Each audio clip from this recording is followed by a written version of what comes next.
right, guys, what's going on? Welcome in. So this is, I guess, episode 2 of the weekly podcast that me and Tyson are doing. Tyson, what's good, dude? Well, I'm doing great. And first of all, thank you for watching the last one, man. Like we did our first one. Yeah. I wasn't sure what the feedback. I'm like, you're the celebrity, man. I'm just the average guy over here. So I'm like a little bit. The feedback was awesome. So I appreciate everybody listening on a podcast network and checking out your channel. It's awesome, man. Yeah, no, it's cool because like I've been wanting to do one for like a long time, and every time I feel like we do like collab videos and stuff in the past, it's just like everything flows super easy, and I'm like, there's no better nobody else that I would want to talk Jets with for like an hour a week. No, it's been awesome, man. And then like we do our show, and then you go watch Aaron Rodgers throw a touchdown in a preseason game, which is like, I'm not gonna lie to you, bro. I probably watched it about 75 times. I watched the same pass over and over again. Like you, how about you? Yeah, no, it was, so that was, man, it was crazy. So like after that touchdown, I had like a million calls coming in, like my dad and my buddies that are Jets fans and stuff. They're like, dude, did you see Rodgers throw all these crazy all these crazy things? I mean, the Jets, I understand that the Giants rolled out a bunch of backups, but man, our defensive line was ferocious as hell. Aaron Rodgers looked great. I mean, like I know we're going to be breaking down the 53 here, the 53-man roster. Deadline's tomorrow, but I guess when this is posted, it should be like later on in the day. But no, real quick, your thoughts on Rodgers, how this Jets team looked? I mean, defense looked relentless, man. They were just after they set the tone. It was exciting. They were physical. They were fast. And on offense, they looked smooth, man. Like you walked away confident. Like, you know what? This Jets team has talent. They look prepared. The offensive line, you want Dwayne Brown back, obviously, but you felt really good walking away. Like, I don't care about the second and third string Giants. Like, I just want to see the Jets look like they're focused on a mission and tightening things up. And they did that. It was impressive, man. I enjoyed every aspect of it. Yeah, it kind of resembled the Panthers game. I felt like that, dude, like just seeing the D-line come out like McDonald and Jermaine Johnson against Bryce Young. I felt like they were literally attacking the quarterback every single play, whether it was like a sack or not. And this game, again, just entire offensive line for the Giants was backups, but man, we were just ripping right through it like it was nothing. Tyrod Taylor, who was it, Tommy DeVito, they were just constantly under duress. Again, not every time it was not every play was a sack, but how many times do these guys have to escape the pocket or try to extend a play or get hit as soon as they threw the football? So it's really, really good to see the D-line just dominate. Yeah, and you saw how much depth the Jets have. So now it's like when you talk about the cuts, there's actually some really tough decisions they have to make. Like you want to go say 11 linemen here. You can only get like 3 running backs here. Like there's so many tough decisions. And we used to always say, you know what, they'll be on the practice squad. You can't even assume that this year, dude. Like there's gonna be the guys the Jets cut are gonna go somewhere else. They're gone. They're not gonna be on the practice squad. We're gonna lose them. That's different than years past, man. It's a whole new team with a whole lot more talent. For sure. I mean, we can just jump right into it if you're down. Let's do it. 53. Yeah. So at this point, like what time is it now? 7:15 here on the East Coast. We've seen a couple of players cut. Bam Knight, most notably, Trey Dean, Jimmy Moreland got put on IR.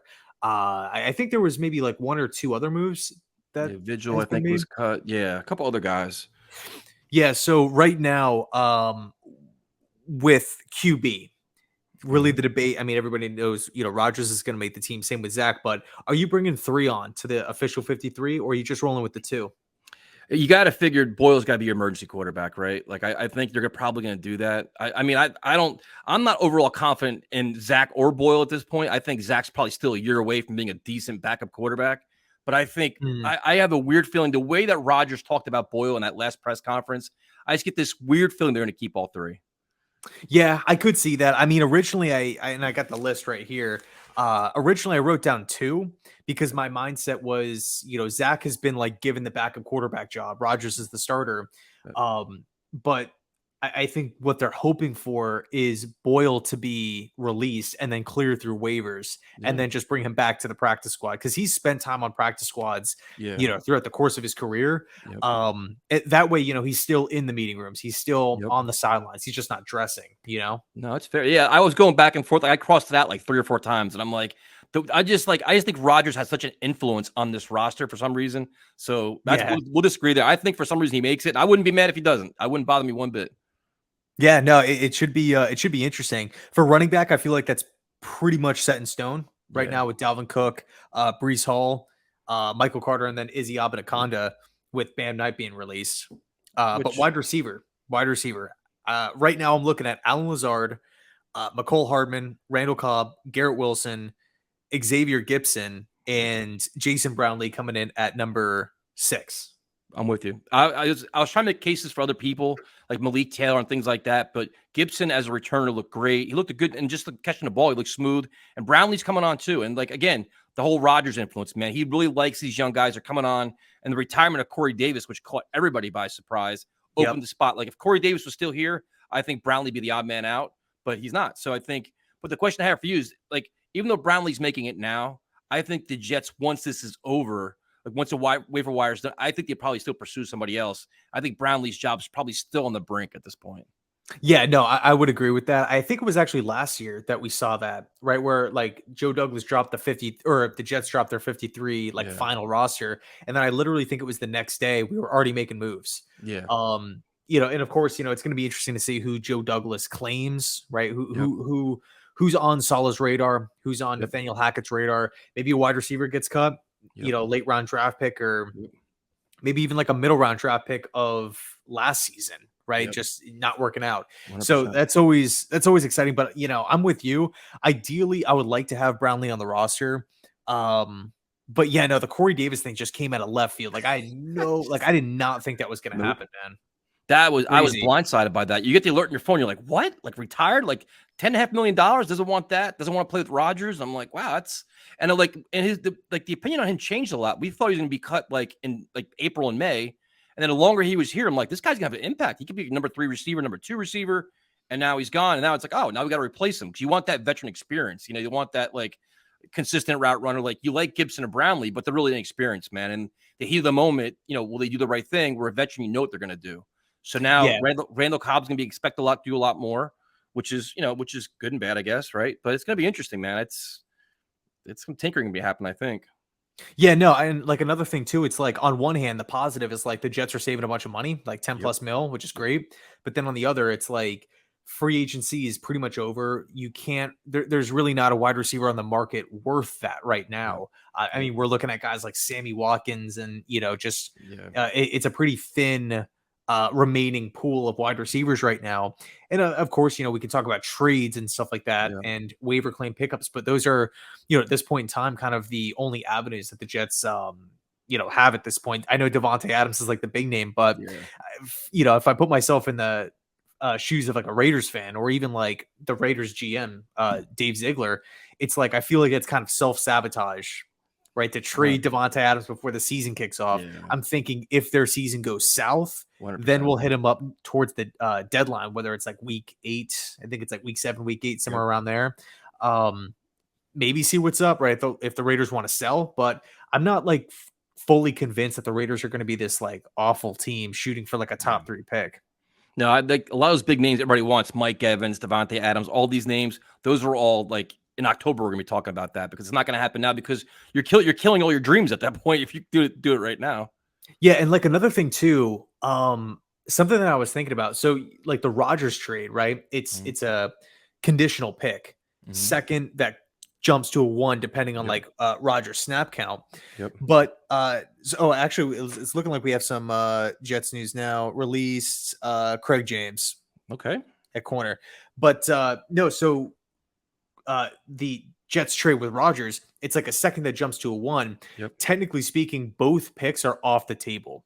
Exactly. So now it's like in the event that the Jets like want to explore Davante Adams or Mike Evans or another big name wideout that could be on the move, really big name player, the offensive lineman, who knows, it's looking like a first round pick and the second round pick is off the table here. So now we're looking at what maybe the middle rounds, like 3rd and a 4th, a future first round pick, but then I feel like you're getting like really, really thin. I guess, there's so many weeks that have to, so many games that have to be played. We don't, we're not at that point right now, but it's kind of interesting. I would like to get your take on kind of where trade value wise, right? Or trade compensation wise, where do you kind of stand on that? Like if the Jets really, really need a player, are you in favor of trading like the 2025 first round pick and more because it's like over a year out? Like that's a tough sell to Tampa Bay. It's a tough sell to the Raiders. Yeah, I think other teams will offer better offers, to be honest with you. And it's like the Jets could be desperate. Like, say, God forbid, Garrett Wilson goes down. You're like, no, we need the number one guy because we have 2 years of Aaron Rodgers. We want to maximize as much as we can. But other than that, like, other teams had better ammunition, man. It's like just because Devontae Adams is available doesn't mean he has to come to the Jets. It's going to go to highest bidder. I think Jets won't do that. And then, like you said, the first round pick 2 years from now, I don't want that. I want instant gratification. I want it next year to replace him next year. So it's going to be interesting to see how it all plays out. Like we all want the same big names, but I just don't think it's going to happen, to be honest with you. Yeah, and like another thing too, it's like, especially with how quickly guys get fired these days, like Yep. I mean, we're seeing guys get let go after one season, but I mean, I feel like two is kind of the sweet spot Yep. where it's like if you haven't turned the organization around in Yep. 2 years, the chances of even the entire, well, definitely the coach, but I would say GM, of course, a longer leash. But like if you're Todd Bowles, right, Yeah. and you're looking at the Bucks, and let's just say you're 2-5, Yep. 2-6 by the time the trade deadline rolls around. It's like for him, he's coaching for his job. Like, Yep. is he going to be interested in trying to acquire a 2025 first round pick from Mike Evans or Chris Godwin or whoever? Like, probably not. Same could be said with Josh McDaniels. I'm also trying to think of like other big names that could be on the move for like teams that aren't really projected to, be all that great. But I guess, it's a problem that we can have, 10 weeks from Yeah. now. No, I mean, you look at the Jets have enough talent now. They have enough talent. I think when you have confidence in the wide receiver group, you also look at the tight end group and the running back group. They can catch the ball as well too. So like we can go to tight ends now if you want. And it's Let's like do it. like obviously Ruckert, I think is coming on. He looks physical. He looks good. You have Conklin. You have Azuma. To me, I stop there because I consider Nick Baldwin like a running back. So I think he's going to make the team right as a fullback. So, but other than that, I don't think Kuntz makes it. And I like Yeboah, but Yeboah has been hurt. So do you only keep 3 tight ends and like have Baldwin as your fullback, or how do you do it? So yeah, that's kind of how I have it listed. Like Tyler Conklin is the starter, Uzama and Ruckert behind him, and then I have Nick Bawden listed here. Just because, look, I know fullback isn't the most hyped up Yep. position, but he is the best like fullback on the roster, and he does.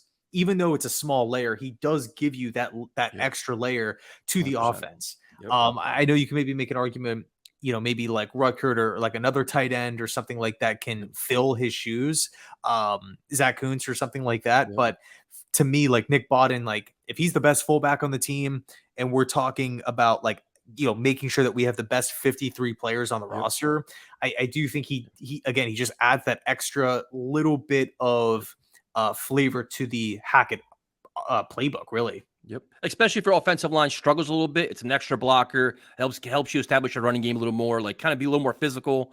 I think it makes a lot of sense. Yeah. And then it's like, so we agree on him. The tight ends, are you going to add like a fourth tight end, or how do you? So I'm really looking at the 3 now. To be fair, like Conklin has missed time, Uzama has missed time. Ruckert missed Rucker time. being so young. Yeah. Say it again. And Ruckert misses time too. Yeah, so it's like if somebody were to suggest 4 tight ends, I wouldn't say like, man, you're crazy. But for me right now, I'm thinking like I'm good with a 3. Yeah, me too. Yeah, because But Kuntz is a project, dude. He's not ready. And then Yeboah is a good receiver, but he's got a lot of work to do with the passing game. So it's like I could see, like I said, Yeboah was hurt, but Kuntz is just a practice squad guy. He's such a work in progress. yeah, I mean, I think he'll definitely make it to the practice Yeah. squad, based off of preseason tape, because like of course teams can go back to their draft boards and all these different things like their pre-draft scouting reports on Yeah. these players, Yep. but they also have to factor in what the player looked like in preseason, Yeah. right? And for Yep. somebody like him who didn't really impress like, a whole Mm-mm. lot, it's No. like I feel like that also has to get factored in because at the Yeah. end of the day we got 40 plus players that are, or I guess 30 plus players that are getting cut from every other team. So Yep. it's not like the Jets have to do this and then everybody else is just kind of like waiting to see, like, just waiting Yeah. there. Like kids on Christmas, like who are you Yeah. guys going to cut? And we're just going to, bring them on board immediately. So for me, I'm rolling with the 3 tight ends plus Bawden. No, I agree. Now, the offensive line, you had the 5 starters, with Dwayne Brown in the mix. How many backups do you have? Because I have Turner, Mitchell, Schweitzer, and Tittman. So this is how I had it written out the other day. So as the starting 5, Dwayne Brown going left to right, Yep. Dwayne Brown, Laken Tomlinson, Connor McGovern, AVT, Mekhi Becton, and then Yep. behind them, I had Max Mitchell, Yep. Billy Turner, Wes Schweitzer, Joe Mhm. Tippmann, and I had written down Carter Warren, but he's Right. on, I think, IR to Yeah, he's start the gonna. year. I think he's gonna be. Yep. So I don't necessarily know if the Jets want to add like a 10th offensive lineman Yep. because Warren's going to be on IR. Like if this was week 6 or week 7, it's like, okay, you want to get that extra offensive lineman like body Yep. in-house. But I 100%. think because everybody's healthy right now going into week 1, I don't think we're going to be in a situation, at least I hope not, where we lose 2 offensive linemen in the Bills Yep. game and all of a sudden it's a panic situation going to Dallas to play them. So hopefully that's the case. But with Warren going on IR, I'm thinking 9 offensive linemen here. Yeah, I think the same thing. And you have some versatility where they're all like, Turner plays both tackles. Yeah, Tippmann can play Yeah. guard and center. Schweitzer played center. Like they have a lot of they can mix and match a little bit if they have to. I wouldn't be surprised if this is one of the spots where Joe Douglas does make a move in the waiver wire. Like you saw guys getting cut today, and there's be more bigger names where I wouldn't be surprised they bring somebody else in. But I have the same thing as you right now, to be honest with you. Yeah. Yeah, I think I saw Alex Leatherwood got cut from Yep. Chicago. And it's not to say that these guys are like top 10 tackles or anything, but it's just like upside, maybe where they were drafted. Maybe they would fit in the Jet system a little bit Yep. better. Like Hairbig, the guard that we got last season. Yep. He stepped up and looked freaking awesome for the Jets last season. And he wasn't some top 10, top 15 pick or some I agree. mega free agency signing. It was just like we scooped him up and it flew under the radar. And that really, really saved the Jets offensive line in a couple of ways. But yeah, moving on to, let me say it. Yeah, that's, I think, the entire offense, right? Yes, sir. We covered it. Yeah, so switching gear, let me see here. Yeah, shifting gears to the defense, cornerback. Or actually, let's start with defensive line first. Kind of work our way up. What are you thinking there? I got 10. I got 10 players with D line. I got 10 players with a caveat. And I'm just throwing this out there as just a weird prediction. The fact that Carl Lawson's been out so long is weird to me. So I'm wondering if he goes on IR or what do they do with him because it just hasn't practiced in 3 weeks. So I saw he tweeted out like a limitless round 2. Maybe he's back on the verge of coming back. So my assumption is he's not going to be here. So that's what I'm kind of thinking. But I have Quinnen, John Franklin Myers, Huff, McDonald, obviously Jermaine Johnson, Clemens, Woods, Jefferson, Solomon Thomas makes it. And my little sleeper, who I just keep rooting for, Tanzel Smart, makes the team because I think he deserves it. So if you have Lawson, that would be 11. I think that's 10. So I have 10 defensive linemen with Lawson not being available. Yeah, I think that would be. So I have Carl Lawson written down. And that's the thing. Like, I just don't know what's going on with his back, man. Like when Saleh, I don't know if you saw the press conference, but like Saleh was saying, like, the way he kind of talked about it was like he was going to miss like 1-2 practices. But we're on like 3 weeks. And then it's he wouldn't like, commit to week 1, dude. They asked him about, is he ready for week 1? He's like, oh, we'll see. Like, what? They're not even like a definitive, like, how's a day-to-day injury? You're out the season starts, 2 weeks. Yeah, that's what I'm saying. So we're really looking at like a month and a half for a day-to-day injury. And it's Crazy. back tightness. So it's not like, it's not like one of these things where it's, at least from the outsider's perspective looking in, it's not like it's some unknown injury, right? Where it's just like fans are wondering, like, what could this be? The Jets haven't really reported what the injury is or anything like that. It's been said multiple times, Carl Lawson's dealing with, back tightness, and that's really all we're getting here. So just definitely a weird situation, but no, I agree with you. So with Lawson, same list. Without Lawson, I think Tanzel's smart because he has looked good in the preseason. Jalen Holmes looks good, man. Jalen Holmes looks really good, but I don't think he's going to make the team. But he's ridiculously fast and explosive off the edge. But he's Are you thinking Holmes for practice squad then? Yep. Me too. Dude. Me too. Yep. So linebackers, I think this one's pretty well. I guess it's 3 are pretty safe, and then 1 is kind of up in the air. But I got C.J. Mosley, Quincy Williams, Jamie Sherwood, and then Zaire Barnes for me. I had a Chaz Surratt here. This is, I think that Saleh loves him. He's fast. He runs around. He has a lot of energy. Could be a special teams asset as well. I guess to me, this is more like the value of the player, not really the position, where I think he's just a really good player. So if you have your best 53, he's one of them. But I could be completely wrong. But I just like him, man. I don't think they want to let him go. So I kept him there. So what do you think? So are you thinking 5 linebackers? I am, which is not probably preferred.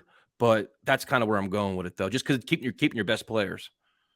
Yeah. Well, I mean, my thought process was kind of like Surratt is another practice squad guy, Yep, could be. because Yeah, it's not like, yes, the like quote unquote bad teams and like there is a waiver order, but it's not like teams claim players and they're just like on the roster for free now. Like yep, there's going to be players that, like, let's just use Chicago for an example because they're the first team up on the in the list or the order. hmm There's a chance that they could really like a player, but they might not like him more than a player, than all of their players in their specific depth chart, right. right? So, Yep, for example, like we'll just use Sarab. If Chicago likes all their linebackers more, they're like, yeah, we really like him, but we're not going to claim him and put him on the practice squad. Like that's not the point of waiver yep, claims. So I think there's a chance that a couple guys could slip through the cracks yep. and hopefully re-sign with the Jets. But yeah, I guess moving on to what do you want to do, corner or safety? We can do corners if you want. Yeah. Okay. So this one was actually the most, like, I guess, confusing for me because, like, I feel like a lot of guys' statuses are up in the air. Yep. But of course, Sauce Gardner, DJ Reed, Michael Carter. And I was thinking 5 corners overall. hmm I originally had Jimmy Moreland on that list Me as the too. 4th Yep. corner based off his preseason performance and also like NFL regular season experience. Yep. Although he's really young, which is cool. I believe he came into the league in 2019 with Washington.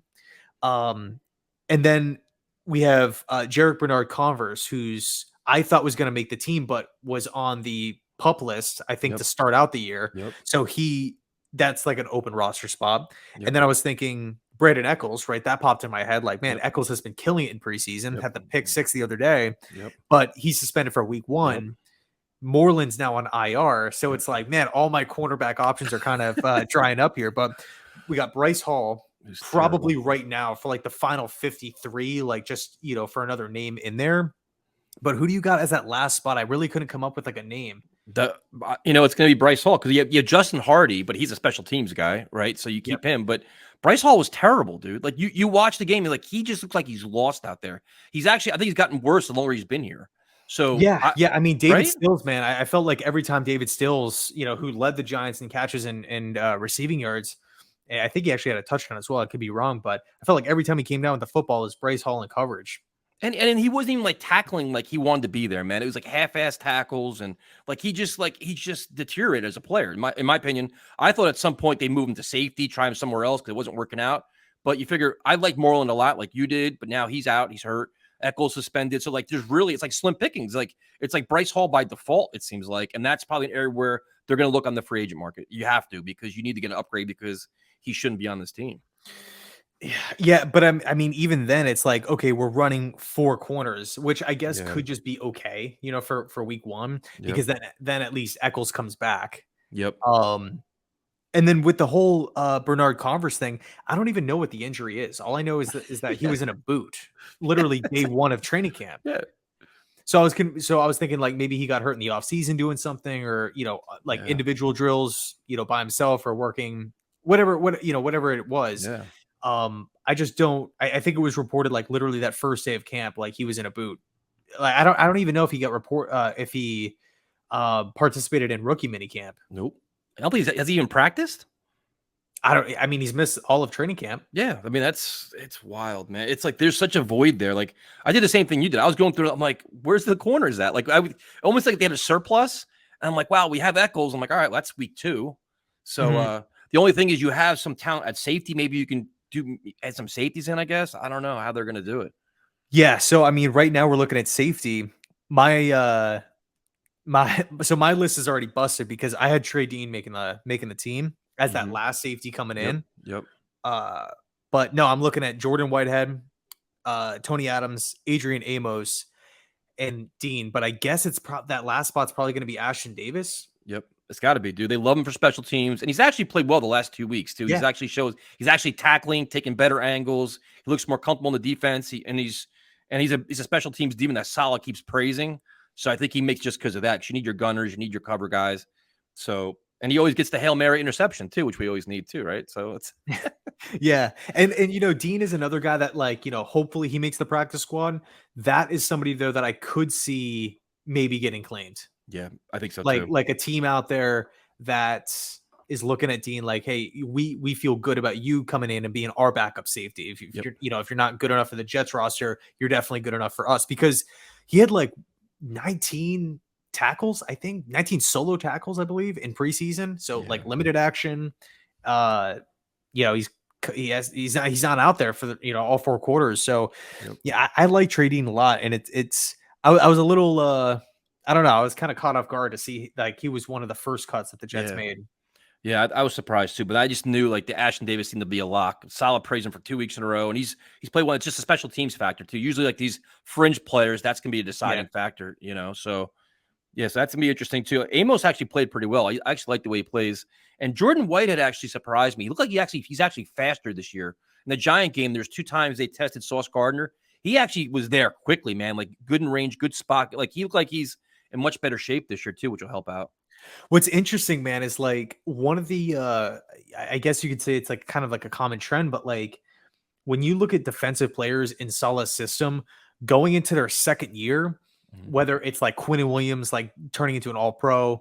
whether it's like even like Sheldon Rankins, like he Yep. was like okay his first year and then like exploded his second year. Yep. Um, like we can talk about like I don't want to throw CJ like I don't know there's a couple guys on the roster that are just like great players. I don't want to like you know really credit the system to the Right. coaches for why they're so good.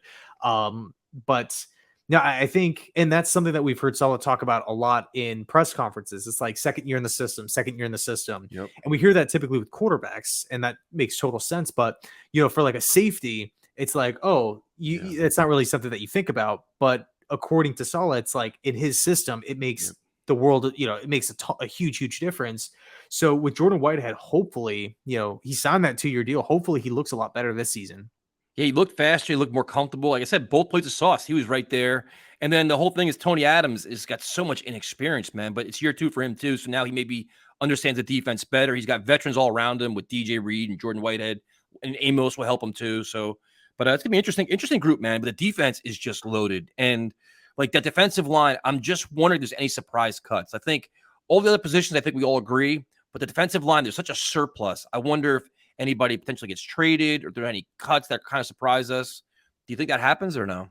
To be honest with you, man, like I don't just because Salah and Ulbrich, I feel like every chance they get, they preach the rotation. They Yeah. preach fresh legs. They Yep. preach, 60 minutes of football. We're going to be getting after, opposing quarterbacks. We can't do that if guys are gassed. Yep. No, it's So, true. and plus, like I understand that defensive line is it's freaking stacked.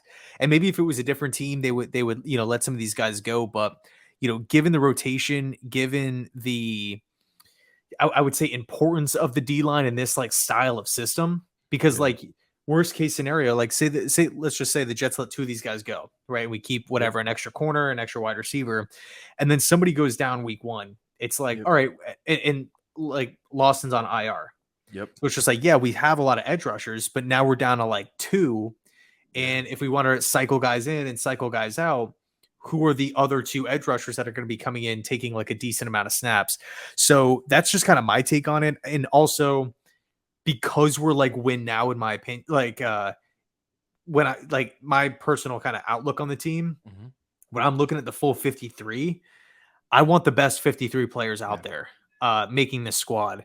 I don't want to say like, oh, like let's just use Michael Clemens for an example. Like, we're really, really good at this position. We really, really like you. You fit the system. You've been with us for a year. But since, we're looking at everybody else in the room and they're all really good, we're just going to like let you go, even though you kind of Yeah. deserve to be here. You know what I Yep. mean? Yeah. No, I completely agree, man. Like it's a fascinating group. Like I said, you're right. Because like the whole Lawson injury, nobody cares about because we have McDonald and Huff and Jermaine Johnson. Like you have all these guys, but say Lawson's out and Jermaine Johnson goes down, you're like, all right, this strength is slowly but surely, evaporating here. So I'm just because there's always a cut every year that surprises us. Maybe it's Trey Dean, but there's always one where you're like, what are they doing? That's crazy. And I'm trying to anticipate what it is, and I can't figure out what it is because I think it's just everything pretty much seems concrete, right? I think so. I mean, I think so. I think with again, like understand and like you can make like other excuses in like other years, right? So Yep. if the Jets are like a young rebuilding team, first year with Saleh when they're getting rid of all the, they're making the transition from a 3-4 to a 4-3, Yep. all these different things. You can say like, all right, we'll part ways with the veteran player who's really, really good. We'll save a little bit of money and we'll just opt for, Hamson Ajaldine or Jabian Sherwood, a young Yep. linebacker, Brandon Eccles at corner. We'll give him a lot of snaps, a lot of opportunities, just because we feel like he fits our system more, and we're a Right. really young team anyway. So Yep. let's just get him out there, give him experience, Yep. and just kind of let him go to work.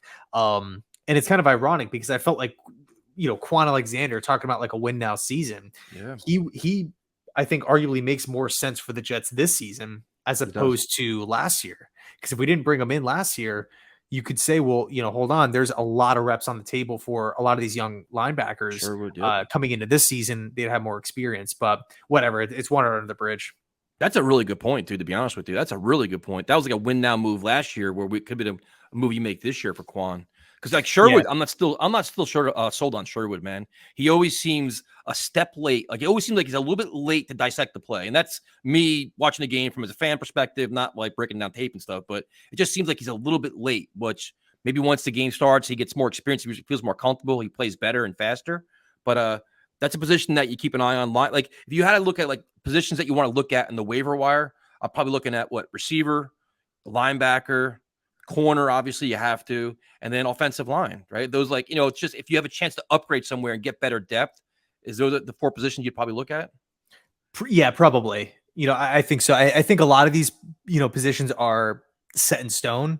I guess with the injuries, like with Carl Lawson and stuff like that, Yep. like some are up in the air because of that, but they're up in the air because of an injury, not because of like a question as far as is he good enough? Yep.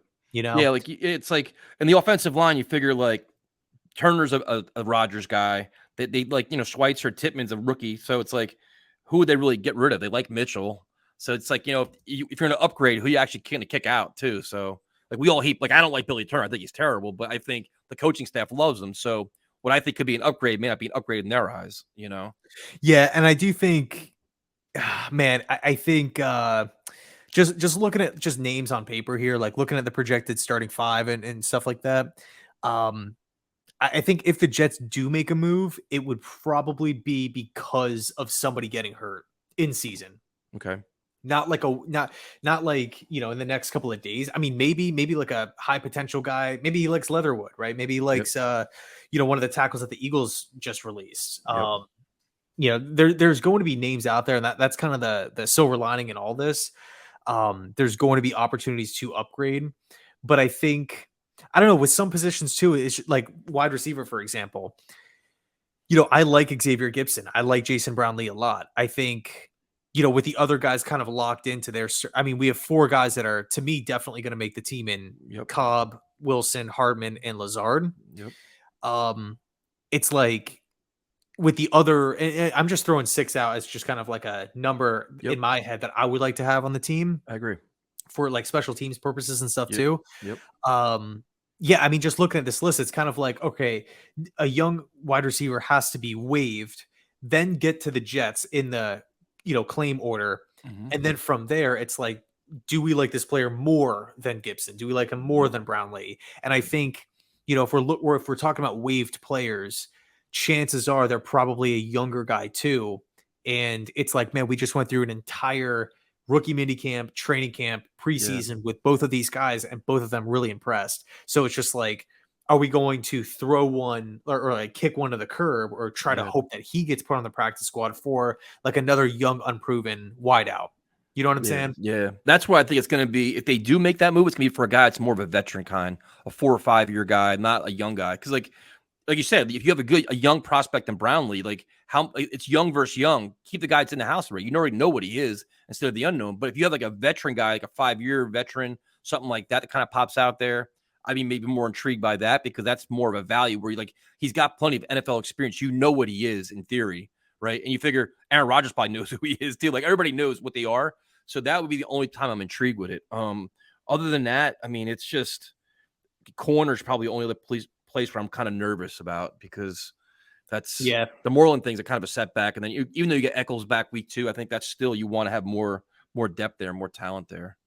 Yeah, I mean, at least, and like another thing too, it's like Moreland's, I mean, Eccles is only gone for a game, so like Yep. that's awesome. So we're really only looking at least in my eyes, one more cornerback Yep. spot to fill once week 2 hits. Yeah. Um, which I personally don't feel comfortable with Bryce Hall there right now. Nope. Um, but I mean, at the end of the day, I think what's weird was like I saw Moreland get put on IR. I don't know what it exactly was for. No. Um, So I mean, I guess I could actually probably just search that up real quick, but I didn't see any details when the news initially dropped. Yeah, I was surprised. I'm like, damn it. I'm like, I did a video this morning about that. I'm like, I was all confident, like, yeah, Moreland's gonna make the team. I'm Yeah, like, you gotta be kidding me. no information on it. No, nothing, right? Just out. Yeah, just Moreland placed on IR. Yeah, that's it. Oh wait, hold up. I don't know if this is right. Pro Football Talk, they announced they placed cornerback Jimmy Moreland on season-ending injured reserve. What? Moreland injured his hand in the preseason finale against the Giants. Oh, that's brutal, man. All right, well, That's I guess brutal. we'll look. Yeah, I guess we'll look into it later. But either way, the Jets need help at corner. That's really the bottom line here. Yeah, 100%. But if you look at this team as a whole, though, like you've been covering the team for a while, like watching the team, this is probably the most talented roster from top to bottom in probably a decade. I think, to Yeah, be fair, like, right? I mean, they're like, and this isn't being like a Jets fan wearing green collar glasses and trying to like sell like happiness. It's just true. Like we talked about this, all our predictions, and like you feel confident about a lot of them. Like the starters, you feel confident about. There's a lot of talent on both sides of the ball, elite level talent on both sides of the ball, Pro Bowl talent, both sides of the ball. Like this is probably the best Jets team on paper, overall depth wise. And what it's back to the Rex years, man. It has to be. yeah. I mean, real like the thing too that I love about this team is that it's not top heavy. Like I know it's like stars like Rodgers and Dalvin Cook, but we have McDonald, we have Bryce Huff, we have Jermaine Johnson, we Yep. have multiple guys at multiple positions that in the event somebody does go down with an injury, it's like, okay, we got another player to step right Yep. up. I think it's really that third line of defense is like where the Yep. Jets kind of need help. Yeah, but that's a long way from where we were, though. We were like Oh usually yeah. we were top heavy, and like injuries got. We were getting guys off the street to play and needed like impact players, or like our draft class had to be like impact players like week 1. And now like our draft class, half of them are hurt. The other ones, we don't even care. Like Will McDonald's like a pleasant surprise. Izzy's banged up. We're not even worried about that. Like we have like it's such a different feeling with this team with the depth and talent. Yeah, no, 100%. And like at the end of the day, that's what you need to hang with Cincinnati. That's what you need to hang with, KC and Buffalo and all these, Yep. all these great teams. Um, and it really just comes down to, can you withstand, do the Jets have enough wherewithal to last the entire season, Yep. starting out the year against a gauntlet of teams. Luckily, though, we do have some easier Yep. teams or games later on, like Houston, Atlanta, Yep. Washington. Like I'm not really so sure any of those teams are playoff squads. Whereas like early on in the season, it's like Philly and KC Yeah. and Buffalo and Dallas. So it should be interesting, and that's kind of two sitting in the back of my mind because I've seen like a lot of people saying like, oh, the Jets are pretenders. Look at their Yep. schedule. They're gonna, even if the Jets are really good, they're probably gonna like there's a chance they could start with 3 wins. Have 3 wins at the trade deadline just because Buffalo's been there, done that. Right. KC's been there, done that. Yep. Philly's been, all these different squads. But it's like Aaron Rodgers kind of picks it up late. He tends to surge late into the season, like those November, December games, Yep. along with the Jets schedule really easing up and then having like two AFC games to end the year in Cleveland and Miami. It's like you go through like a nice 3-game stretch of like winnable games, and then you have like back-to-back big AFC games Yep. in Cleveland and Miami. It's like you could literally be looking at like a 5-game win streak right there Yep. to Yeah, end the season. there's two things. It's like the war of attrition where injuries, and it's like if your drop off in talent isn't significant, you can be sustainable. Like, you know what I mean? Like if you go from A to B and B is like a B plus, high, then you're good. If you go from an A to a C, you're like, wow, you can see the drop off in talent. And the other thing is their defense will travel. Like the defense, it can be good, cold weather, warm weather, wind, doesn't matter. They're going to be after week in and week out. One a top 5, top 10 defense in the NFL, which will always give you a chance to win a game, no matter what. So Yeah. gives you that's so you have Rodgers who always comes on, and the defense will keep you in games. So it's They're right there, man. The formula's there. We're there. And another really cool benefit, the two-headed back at running back. So Dalvin Cook is not going to be breaking down in week 13. Brees Hall is not going to be breaking down in week 14, where it's just like, damn, I'm carrying the freaking offense. Like, can we please split the carries up more? And like, typically like the offense's argument is like, you're our guy. You're the bell cow. We need you to be successful. Therefore, we need to give you the ball. We can't risk not giving you the football so much. So you're forced to continue to grind. With the Jets running back room right now, it's like, Dalvin Cook and Brees Hall are going to be like rock solid in week 15, week 16. Like they're not going to be breaking down whatsoever. Yeah, no, they have it. It's a perfect formula right now. It's like the blueprint's there, the talent's there. It's just a matter of staying healthy, be well coached, and play smart football, and you'll be fine. Yeah, so I think, actually, real quick before we end it, let's quickly go over special teams. I got 4. Yep.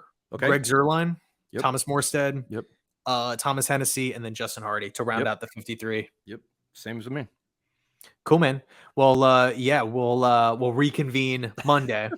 Unfortunately, no game this weekend, which kind of sucks, but it is what it is. Extra time for the Jets to prepare against the rival Bills. So next Monday, we can start doing our previews, right? We start previewing the Bills game? Yeah, let's do it. All right, let's do this. Yeah, I'm excited, man. We can do a recap, too, and see how wrong we were at this roster stuff, too. Yeah, I know. Like you were saying, too, before, it's like there's going to be that one name where it's just like, man, how did this guy get released? I know it's going to happen. It's going to be crazy. Well, I mean, the name could have been Corey Davis. That could have been the surprise of this time. That could have been the one name that just, who knows? But we'll see. We'll talk about it and see how right or wrong we are, and we can get made fun of. For sure, man. Well, thanks so much for hopping on here, dude. Week 2 done. Week 2 done. Cool. Thanks everybody for sticking around and hanging out. And we'll be back next Tuesday. So yeah, thanks so much. And as always, go Jets.